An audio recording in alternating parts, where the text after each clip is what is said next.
निर्मत्सर बनेंगे। आपको पुण्य की प्राप्ति कब होगी? जब आप निर्मत्सर बन जाएंगे। आपको भगवान के चरणों में प्रीति कब होगी? जब आप निर्मत्सर बनेंगे। निर्मत्सराणाम सताम। निर्मत्सर क्या है? मच्छर है। घरों में सोते हैं तो मच्छर लगते हैं ना, है? वही मच्छर। तो बाहर वाला जो मच्छर है ना, मच्छर दो प्रकार का होता है। एक मच्छर होता है, एक मत्सर होता है? तो बाहर से जो काटता है उसका नाम क्या है? मच्छर। और अंदर से जो काटता है वो क्या है? मत्सर है। तो बाहर से जो मच्छर काटता है उसके लिए तो भाई आपने मच्छरदानी का प्रयोग कर लिया है, मच्छरदानी लगा लिया, ठीक है, बच गए। और नहीं, आजकल नाना प्रकार की वो आती है ना, जला लिया, लगा दिया, मच्छर खत्म हो गए हैं। परंतु बाहर का मच्छर मारना तो ठीक है, बाहर के मच्छर की औषधि लगाना सरल है, पर अंदर का जो मच्छर है उस मच्छर को निकालना बड़ा कठिन है। वो कब निकलेगा? अंदर वाला मच्छर कौन सा है? मत्सर। मत्तः सरति, मतलब मत्तः सरति। मेरी एक आंख फूटे तो फूट जाए, उसका गम नहीं है, पर पड़ोसी की दोनों फूट जाना चाहिए। प्रेम से बोलिए राधे राधे। है? मेरे मकान में आग लगे तो लग जाए, पर पड़ोसी का नाम निशान नहीं बचना चाहिए। मत्सर मतलब जब तक, और वाणी से क्या कहेगा? सब में राम देखता हूं, सब में राम देखता हूं। अपना काम बिगाड़ करके भी दूसरे का नुकसान कर देना, यही मत्सर है।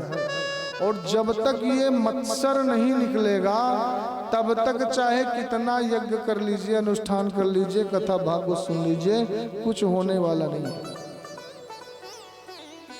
वो मत्सर कब निकलेगा? उस मत्सर को निकालने के लिए हमें प्रभु की सुंदर सुंदर कथाओं को सुनना होगा। धर्म प्रोक्षित कई तवोत्र परमो निर्मत्सराणाम सताम।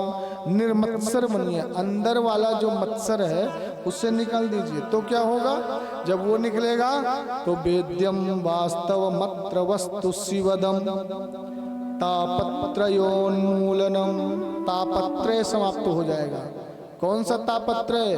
आध्यात्मिक ताप, आध्य दैविक ताप, आध्य भौतिक ताप। ये ताप जीवन में एक भी नहीं रह जाएगा। और जब नहीं रह जाएगा तब क्या होगा? श्रीमद्भागवते महामुनि कृते किम्मा परेश्वर सद्यो हृदयवरोध्यते त्रिकृत शुश्रूषुभेस्तक्षणा। जो कामना लेकर के बैठे हैं वो कामना तत्क्षणात् सिद्ध हो जाएगी। प्रेम से बोलिए राधे राधे। क्योंकि ये तापत्रयोन्मूलनम, ये तापत्रय को समाप्त करने की सामर्थ्य रखती है। संतों ने कहा, सरकार यदि इतनी बड़ी महिमा है, ऐसी कृपा होती है कि भगवान इतने सरल रूप में मिल सकते हैं, तो कृपा करके ये बताइए कि ये उद्गम स्थल क्या है, कहाँ से प्रकट भई? ऐसी गंगा कहाँ से प्रकट भई जो इतनी बड़ी महिमा है?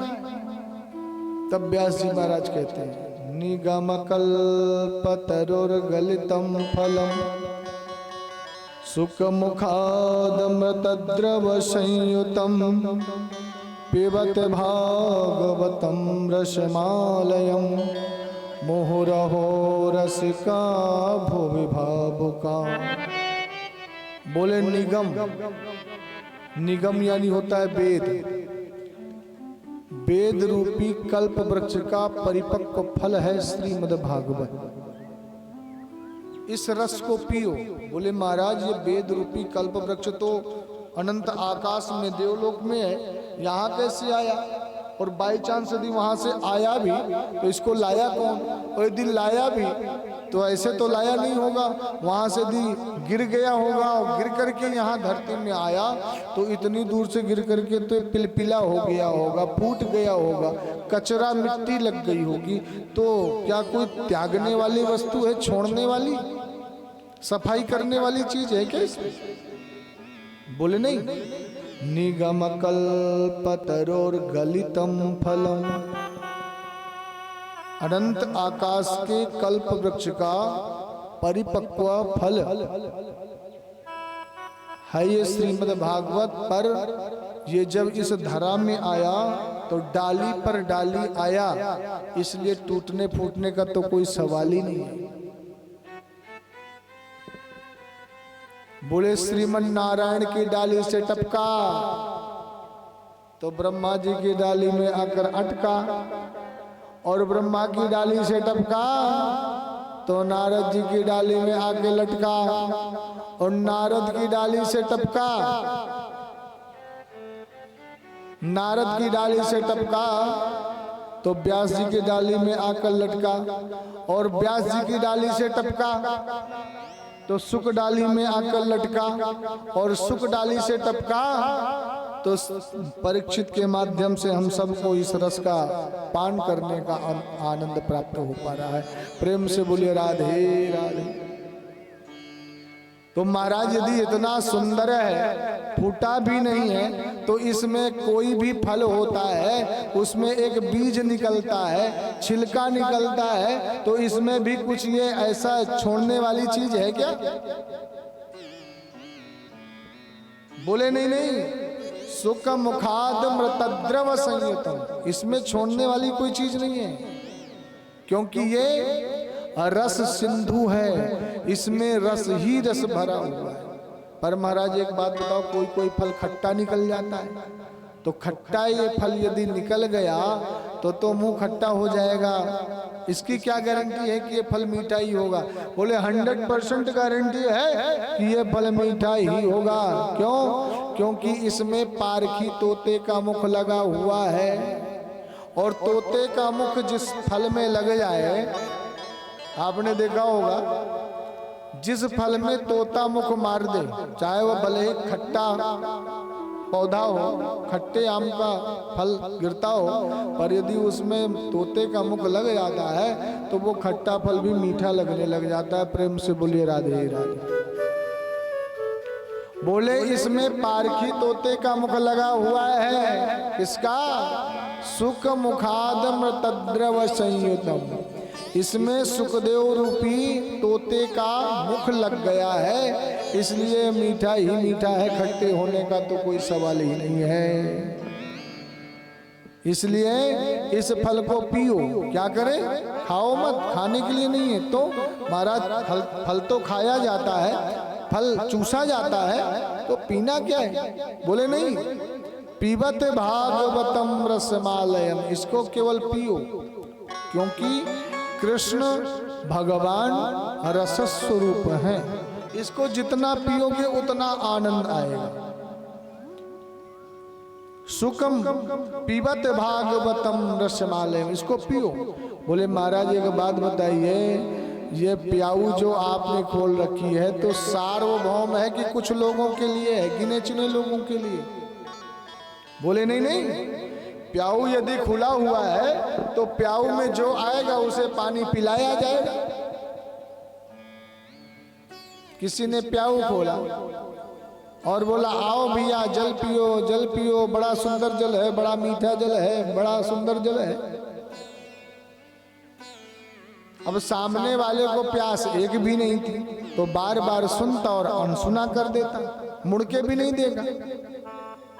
तब तक मैं दोबारा आवाज लगाया, बड़ा मीठा जल है, बड़ा सुंदर जल है, बड़ा शीतल जल है, जल पियो, जल लो, जल लो। सज्जन को हटास बुलाया, जबरदस्ती करके गया,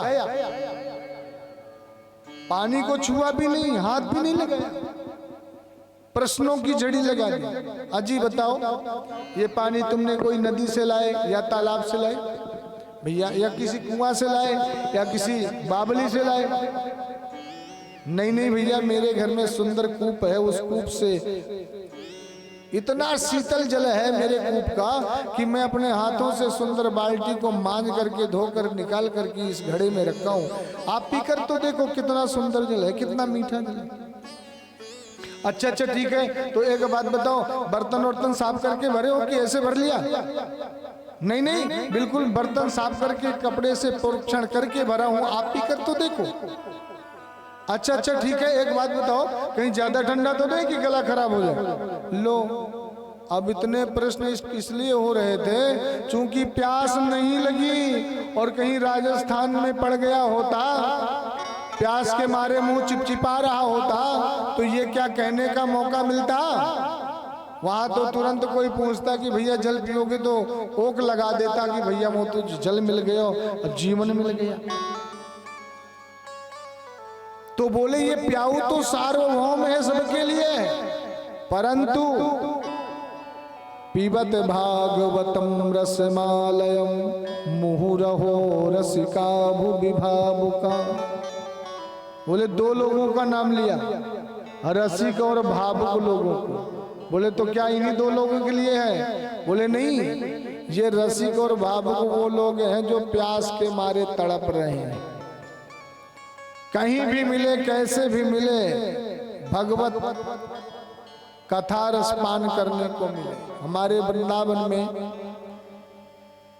पूरे ब्रजमंडल के अंदर कहीं ना कहीं वृंदावन में कथा, भागवत, राम कथा चलती ही रहती है। पर वहां देखने को मिलता है कि चाहे वृष्टि पड़े चाहे ओले पड़े, परंतु वहां पर जो माताएं रहती हैं, जो भक्त लोग वहां रहते हैं, भगवान के प्रेमी जन रहते हैं, तो अच्छी बारिश और ओले पड़ रहे हो तो उनको केवल भगवान की कथा सुनने से मतलब है कि भगवान का ये रस हमको पीने को मिले।